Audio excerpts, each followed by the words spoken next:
Ladies and gentlemen, this is Joe's Classic Video Games back with another really cool jukebox repair video for you today. We've been messing around with this Seeburg, and we did a previous video on it. It's a DS160. We did a previous video on it where we were working on trying to fix the selector system, and it uses the Tormat memory unit. And so we messed around with that, and we read all about it and everything. We modified it a little bit, and at the end of the video I had it where it was selecting the records pretty good. The initial problem that it presented with was when you make a selection, it plays a bunch of extra selections. So you get your selection, but you get a bunch more. And so whenever we ended that video, we thought we had it fixed, but as fate would have it, we did not have it fixed. If you haven't watched that video, we talked a whole bunch about the Tormat system, and we're kind of learning as we go along. Hopefully you are too. But since it is heat related, that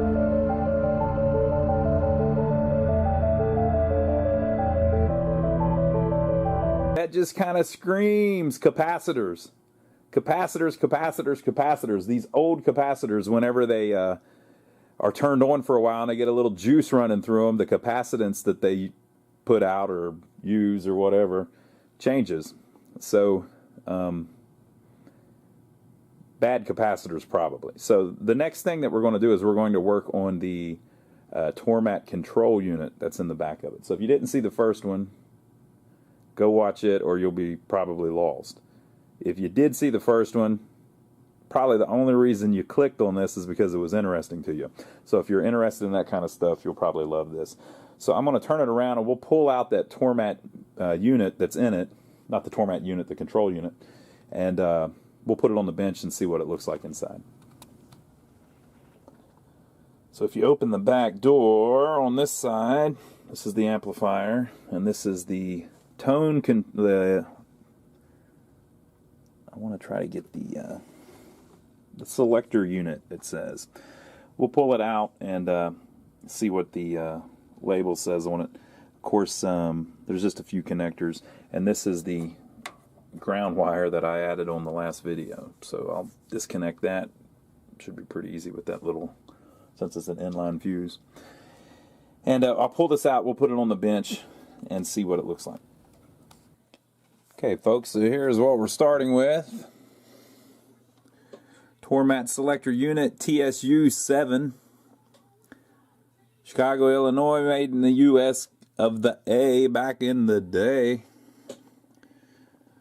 Pretty wild, huge piece of equipment here. I pulled out the tubes. Now I know hardly anything about these. One thing that I do know is it's really hard to test these. You can test them in a little cheapo tester, but all it basically does is glow and tell you, and if it's glowing, it says that it's good because the filament still works. But hell, you can do that with it just plugged right into the thing. Just turn it on and see if they all glow. So if you get glow, whatever. You can test them with a pretty expensive tube tester, but it needs to be calibrated and everything. And it just, I don't have one of those, so I have no clue if these tubes are any good. Because even if they glow, I mean, they still could be bad. But I've carefully removed them. Another thing is this one is loose. You can twist it in the socket, which maybe it's all right. I don't know. I've heard that one way you can tell if they're bad is if there's a bunch of whiteness inside of it. There'll be like a bunch of white-looking powder inside of it, which usually means that air is in it. I didn't see any of that on there, so who knows? But so this is what we're starting with. I've got the schematics for this bad boy. Let me show you what's under it. Now this, on this side of it, the amplifier was plugged in to these 4 pins here. So I'd like to see what that's from. This thing's fairly heavy, so I'm trying not to break anything with it. Now, back in the day, so on the back of the jukebox, that sticks out. That's the button that we were using to cancel it, and that is the power switch. Back in the day, these jukeboxes used to be very popular to fix for people, and a lot of people got them in their house. So what I'm thinking is these capacitors here do not look like 1963 to me. So somebody has has replaced some of these capacitors at some point. You can see where they've worked on some a little bit there. So this thing has already been recapped at one point, probably when Miss Janet bought it. But we're going to look through and use the schematics and try to track down all of the caps that haven't been changed, or at least replace the electrolytics, and see what we're looking at here. And I'm going to try to see if I can tell in the schematics what we might be looking at. Basically, the way that it does the selection is it uses a capacitor to send a charge through. So if I could find that area of the schematic, maybe I've got a problem there. I was thinking maybe the reason that we're getting extra selections is the way that Tormat unit works is there's a number line that comes through it and a letter line that comes through it, and it sends half the voltage on the letter line and half the voltage on the number line. Well, what if it's sending too much voltage? There's a certain current, it said, a certain current that it needs, and it sends half on each, and then added together it's enough to change the off to on. So what if that current, there's too much going through it, and so because of the capacitor, and because of that, it's sending enough to turn on all the A's or something, even without the number on. So might be a capacitor thing. So I'm going to see if I can find those schematics so we can look at those real quick and see what we're looking at. Okay, so I'm looking in the schematics just to kind of get my bearings of what I'm going to check out. And this is, if you look, there are these 5 test points on the front, which is kind of cool. That was the part that said don't remove cover while the power is on. And then if you look, this part goes to the Tormat memory unit. That's the piece under the machine that we were looking at in the first video, that under the mechanism that basically is where the problem's ending up, at least. So this is where it sends out to tell it which toroid or whatever to turn on. So we're getting too many turned on. So it's sending it out through this, and this part connects to the selector. So this is where you press the buttons and it blah, blah, blah, blah, blah. Well, it's basically matrixed together. Whatever button you press sends power over to the memory unit. And the way that all works is it gets voltages from this connector. So P551. This is just this is the back of those 2 plugs. You can see it's all blah, blah, blah, blah, blah. You can see the 5 wires running over here to the 5 test points on the front. And then if you look, nothing else is hooked to anything. Those 2 plugs go out to, like it said, one to the selector and one to the memory unit. And then it gets its voltages that it needs to make all of that happen through here. This is a little plug that just plugs into the front and comes out here. So that is plugged in right here. So those voltages are derived from here, and they connect into this stuff, into these 3 tubes, and over here to the transformer. So basically, I'm going to concentrate on capacitors and resistors in this area and see. I'm going to replace the capacitors that I can and check the resistors, and I can check all of that by this parts list here. So I'm going to work through it a little bit and see if I find anything out of spec or anything that doesn't look right, and slowly replace capacitors and just start working through the schematics in that area.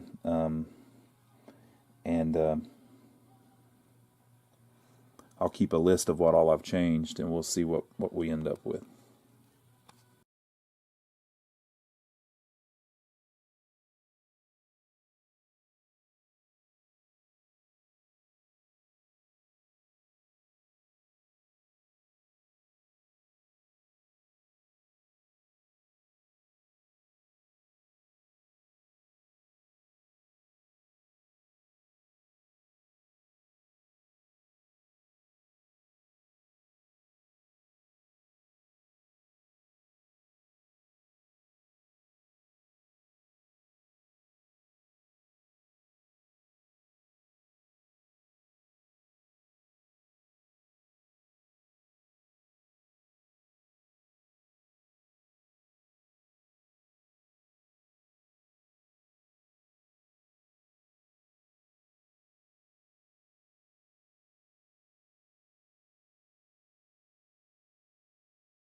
Okay, so I figured I'd mention a couple things for some of our younger viewers who may have not worked on much of this stuff before.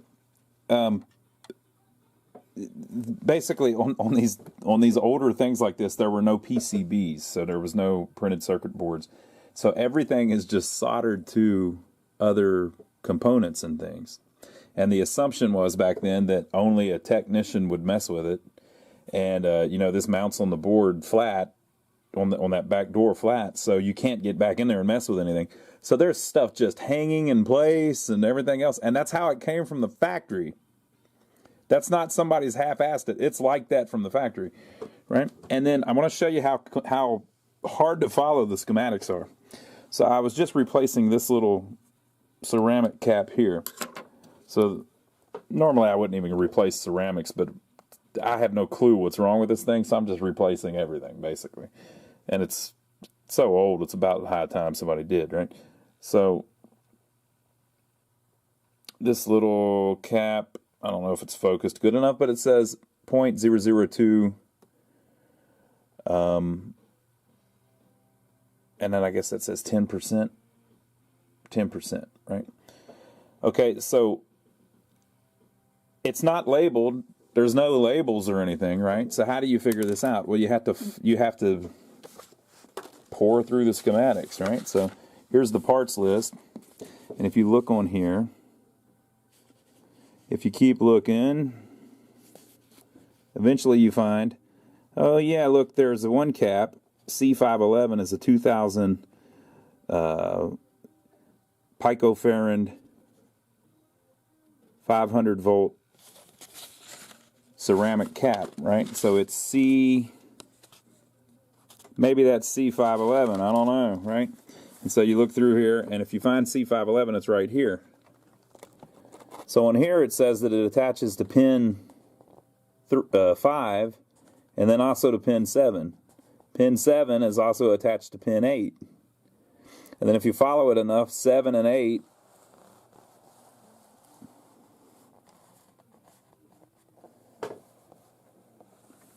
are ground. Right? So, let me find my little flashlight.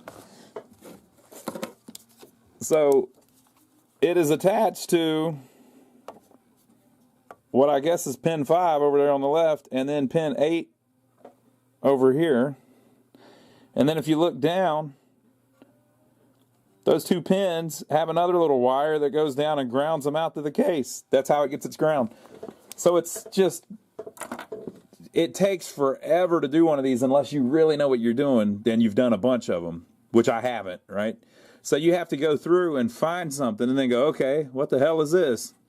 And then kind of look at the marking and blah, blah, blah, blah, blah. So, and then a lot of times you find stuff like this. So a 22 UF microfarad, 450 volt radio cap. Well, is that from 1963? Probably not. Somebody's replaced this at some point, right? So if you look through, we found, let me see where I can find anything like that. Okay, yeah. So C514 originally would have had a 15 microfarad 450 volt, and then C515 the same thing, but they don't make 15s. Well, they make them, but it's harder to find 15s anymore. So it's pretty common for people to go up in value. So at some point, somebody took out the 15 and replaced it with the 22, but now all these years have went by, and now this one's old, right? So we're replacing it too, and so that's what these ended up being. So it's just, I think those are actually, I think I went back with 15s in it, but you just have to go through and check each one, and then you have to make sure that it's not going to short out to something next to it. Like look at this one. I just did this one. That leg there, it looks like, oh my God, what a nightmare. But it's only touching things that touch where it's supposed to go. This also goes over here and blah, blah, blah, and that's just how they made them. Now, if you were to touch over to here, you'd probably blow up the whole thing. It is what it is, people. That's how they designed them.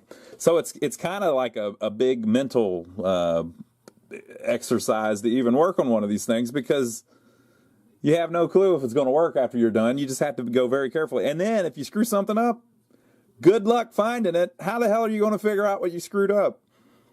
You have to go through and check every little thing that you changed, you know? And we're on like 15 or 20 caps by now. Things like this, too. I don't think this is original. I think that was replaced as well by somebody. And it's probably still fine because it's a film cap, but... So I'm putting in new ones that are much smaller. I mean, they're like the size of a Tic Tac compared to this, you know? But then in some places, you've got things like these film caps. These are fairly modern, you know? So the ones I have to replace those look just like those. So I'm probably not going to do them. I'm probably just going to leave it. But we'll see what happens. I'm going to keep swapping stuff, and keep your fingers crossed that it'll at least still select whenever we're done like it was doing before. All right, I found another great example. So this little cap here is a 10 microfarad 450 volt and negative this way, right? So it was oriented in here like this one. So I put this one, I just finished putting this one back. And you may not be able to see because of the rat's nest, but this cap, one of the legs, the negative, goes over here to this pin, which is a socket for a piece on the front. And then one of the legs goes over here to this pin, which is a socket for the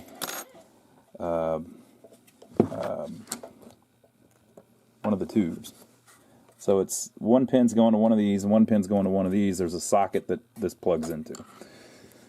Okay. So what in the world is that? So I pull it out. I remember where it was connected. Very important. So I leave a little bit of the leg that was in there. I cut it off. So I leave a little bit of the leg still in there so I can kind of see where it goes back. So 10 microfarad, 450 volt. If you look on here, eventually you find it. It is C512. There's only one. Now, whenever there's more than one, good luck figuring it out. So it's C512, right?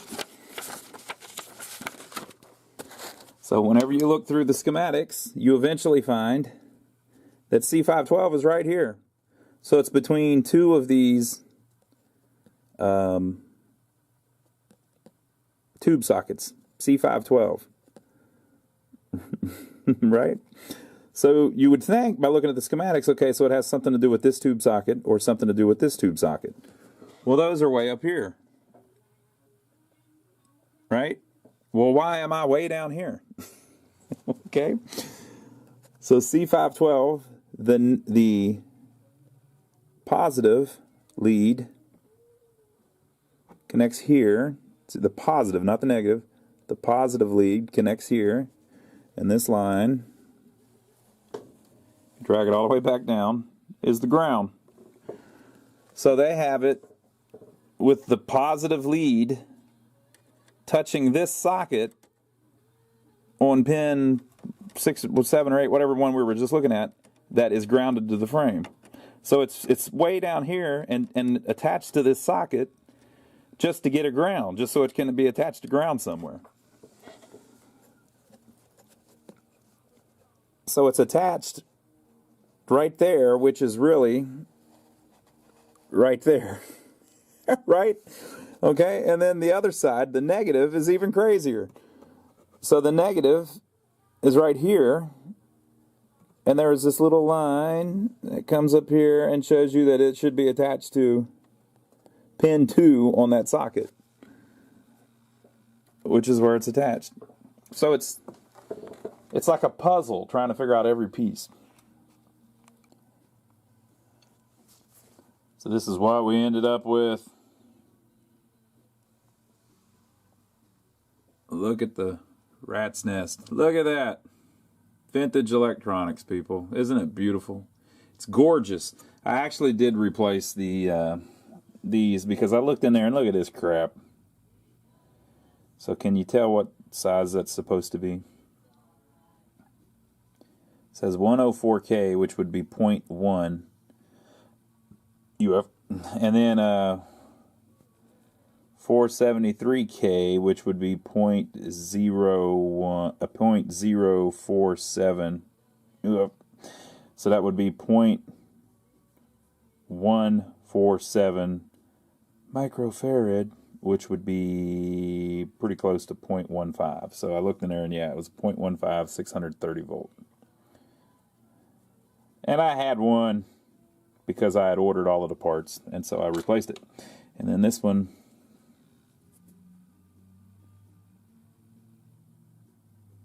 .22, 0.0. Oh, we're upside down, that's why. 0.022K, 630 volt. And I had one of those, so I replaced it. It says that one. The other one was this one. So I replaced every capacitor in this thing, even the ceramics, that's like hardcore. So why am I going through all this trouble, even if it may not fix it? Because now hopefully, if the thing still selects, if there's another problem, I'll hopefully at least know that this stuff's all in spec, or it should be. Oh, I also checked the resistors while I went through. That took forever. I had my little handy resistor cheat card here that I got from Twisty Wrist Arcade a while back. TwistyWristArcade.com is pretty cool. So yeah, I checked out all of my resistors while I was at it. Everything seemed to be pretty cool. There was also an old school diode in there. Look at this bad boy. I think this is a germanium diode, I believe. Look at that. It was still working, but I took it out just in case it fails and burns something up. Right? So, swap that. I don't even know what this thing is. I'm sure somebody just reminded me, though. I'm going to pop it back in the machine, and let's see what it does. Look at this little creature. They're calling this the pulse amplifier. It goes there. So I took it apart. There's a few caps in there that I swapped, obviously. And then all the resistors check out. But look at all the weird little parts in it. These are chokes. And then down there in the bottom, look at that thing. Little black thing with 4 lines coming out of it. That's a transformer. Look at that. I've never seen anything like that. Okay, so that was the last thing. Back in the game. I mean, back in the jukebox. Okay, folks, so I have mounted it back in. Just how I had it. I brought my little flashlight so I can show you a little better. Everything's back in. Now, I was talking about the tubes. I don't have any way to test them, so all I can do is really tell if the filament is working on them, if they're glowing, basically, which doesn't tell you if they're right. It just tells you that it's at least trying to work, right? So it's hard to see, but so we're not worrying about the amplifier right now because the amp, is a whole other beast. But we're just trying to get this Tormat control unit to work right. So these 3 here are all glowing. This one here in the pulse, whatever it was called, is glowing. And this one down here at the bottom, you can barely see it. It is definitely glowing though. So all of the tubes appear to be glowing, and then also the ones on the amp. And again, I'm not trying to say that that's any kind of technical stuff. It's not. I'm just saying if your tube's not glowing, it ain't working. So we got that. So let's see if I broke anything. Boy, that's nice and bright. Darken that up a little bit for you.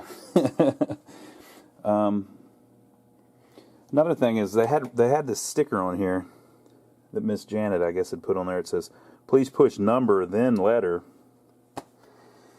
And it really is not supposed to be like that. So we're going to try to play the Beach Boys again like we did in the last video. It's number U1. So, we did that little mod to the Tormat ground, and then now we've rebuilt the Tormat control unit. So before it would scan, pick up records, but it would give you a bunch of extra selections. So we want it to at least scan and pick up a record, and hopefully not give us extra selections too. But it may not even work anymore. So the Beach Boys one is U1. U1.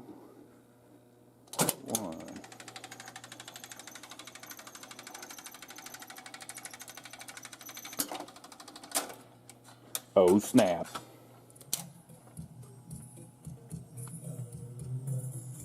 All right, and because of YouTube's monetization policy, I can't play you the beautiful Beach Boys right now because they'll delete this whole video. But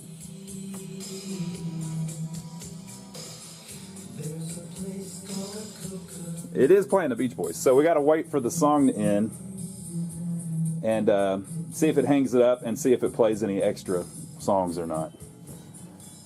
I'm wondering if that please push number then letter had something to do with that Tormat control unit as well. I don't know. Let's do this. I'll turn the lights off and we'll see what this thing looks like in the dark while we're waiting on the song to end that we can't even hear.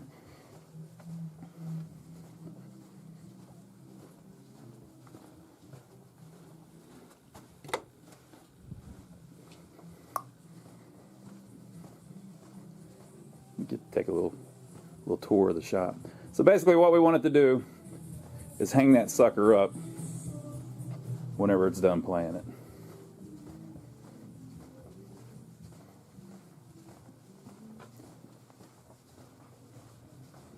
I think it just got to the solo.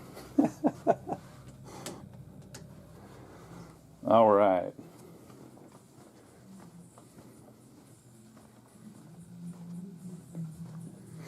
These things are really fun to work on, but it's a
extra selections. And then maybe to end the video, we'll try to get it to start one more song. Hanging it up. Hopefully it won't find anything else.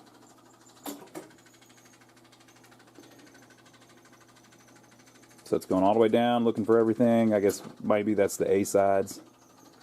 And then all the way back, perhaps that's the B sides. Bam, just like that. That's pretty cool, man. I like that. Okay, let me see. Let's try one more just to prove it. So let's find something, just anything random.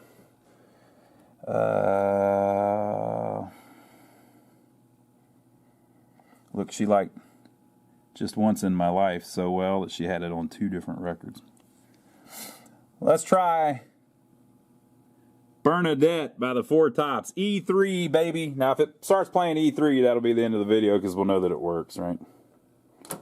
E3. Keep your fingers crossed. What? What? What? What?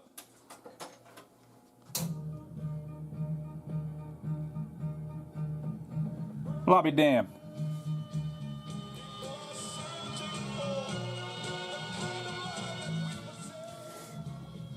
We might have fixed it, people. We might have fixed it. Unbelievable. All right, so leave your comments below. Let us know what you think so far in our little jukebox series here. It's a Seeburg DS160. Now, I can turn it up after I turn the camera off because YouTube can't say anything about me doing it on my own free time. I mean, they can't delete a video I'm not filming. So I'm probably going to turn this up before the Four Tops ends. But leave your comments below. Let us know what you think. If you enjoy stuff like this, give us a thumbs up for taking the trouble to film it for you. And click our links below. I was going to tell everybody, too, the Amazon thing. If you haven't heard about the Amazon thing, if you click one of our Amazon links, you don't have to buy the thing that you go to look at. It's just that gets you to Amazon, and it tells them that I sent you to Amazon. So if you buy anything on Amazon, like if you go buy a car on Amazon, it gives us a little royalty. So that's why we always put a link in there if you haven't figured that out yet. I didn't even know that you could do that, but hey, we're learning. So click our Amazon link and go buy a bunch of stuff on Amazon. Go buy a Four Tops CD to tribute this video, right? But leave your comments below. Give us a thumbs up for taking the trouble to film it for you, and we will see you on the next video. Bernadette!